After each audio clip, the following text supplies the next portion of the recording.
Hello guys, আজকে আমি আপনাদের দেখাবো কিভাবে হাঁস রান্না করলে খুবই মজাদার হবে এবং বারবার হাঁস খেতে ইচ্ছা করবে। তো কথা না বাড়িয়ে রেসিপিতে চলে যাওয়া যাক। প্রথমেই হচ্ছে চুলাতে একটা কড়াই বসিয়ে দিব অ্যান্ড তাতে হচ্ছে সয়াবিন তেল অ্যাড করে দিব, এলাচ, দারুচিনি, তেজপাতা অ্যাড করে দিব, একটু অল্প ভেজে নিব। তার মাঝে অ্যাড করে দিব হচ্ছে পেঁয়াজ কুচি। তো পেঁয়াজ কুচিগুলো অল্প আঁচে ভেজে নিতে হবে, ততক্ষণ পর্যন্ত ভাজতে হবে যতক্ষণ পর্যন্ত একটু ব্রাউন কালারটা চলে না আসে। তো প্রায় ভাজা হয়ে গেছে, দেখতেই পারছেন। এর মাঝে কিন্তু অ্যাড করে দিতে হবে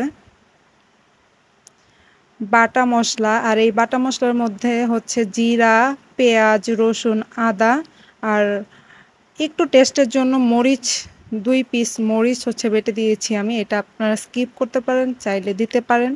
তো এখন হচ্ছে বাটা মশলাটা একটু ভেজে নিব। বেশিক্ষণ ভাজলে হবে কি, কাঁচা যে স্মেলটা আছে এটা হচ্ছে চলে যাবে।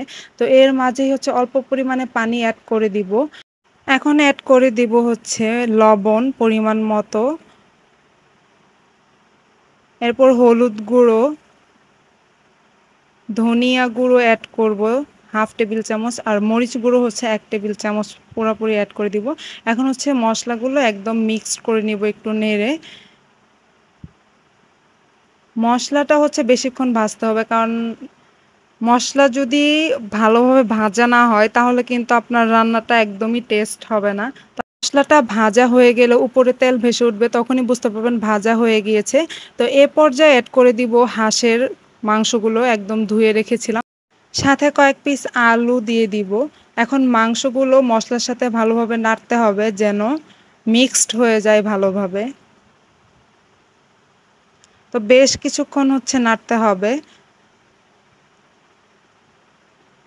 এ পর্যায়ে কিন্তু মশলাগুলো মাংসের সাথে ভালোভাবে মিশে গিয়েছে। এখন হচ্ছে এটা ঢাকনা দিয়ে ঢেকে দিব। 5-6 মিনিট পরে ঢাকনাটা ওপেন করার পর দেখতে পারবো হচ্ছে পানি উঠেছে এবং মাংসগুলো ভালোভাবে জাল হচ্ছে। তো এভাবে এই যে মাংস থেকে যে পানিটা ছেড়েছে এইটা দিয়েই হচ্ছে কষাতে হবে। একটু অল্প নেড়ে দিব যেন হচ্ছে কড়াইয়ের গায়ে লেগে না যায়। তো এ পর্যায়ে আবারও ঢাকনা দিয়ে ঢেকে দিব। তো আরও 3-4 মিনিট পর ওপেন করে দেখব ঝোল একদমই শুকিয়ে গিয়েছে, তার মানে মাংসটা কষানো হয়ে গিয়েছে। আর আরেকটা বিষয় হচ্ছে আপনি মাংস যত বেশি কষাবেন তত কিন্তু টেস্ট হবে। এ পর্যায়ে হচ্ছে আমি অল্প পরিমাণে পানি অ্যাড করে দিব। আমি গরম পানি অ্যাড করি নাই, আপনারা চাইলে গরম পানি অ্যাড করতে পারবেন। আমি সবসময় ঠান্ডা পানিটাই অ্যাড করে দেই। তো এখন হচ্ছে ভালোভাবে নেড়ে আবারও ঢাকনা দিয়ে ঢেকে দিতে হবে। 4 থেকে 5 মিনিট পর ওপেন করে দেখি যে হচ্ছে বলক উঠে গিয়েছে। তো এখন কিন্তু অল্প একটু নেড়ে দিয়ে আমি আবারও ঢাকনা দিয়ে ঢেকে দিব। আপনাদের দেখার সুবিধার্থে আমি একটু পরপর হচ্ছে নেড়ে দিচ্ছি। তো আবারও 5-6 মিনিট পর হচ্ছে ঢাকনাটা ওপেন করে দেখলাম ঝোল একদম অনেকটাই কমে গিয়েছে। তো অল্প আঁচে রান্না করলে সব মাংসগুলো অনেক মজাদার হয়। এইজন্য আমি ট্রাই করি হচ্ছে অল্প আঁচে রান্না করার জন্য।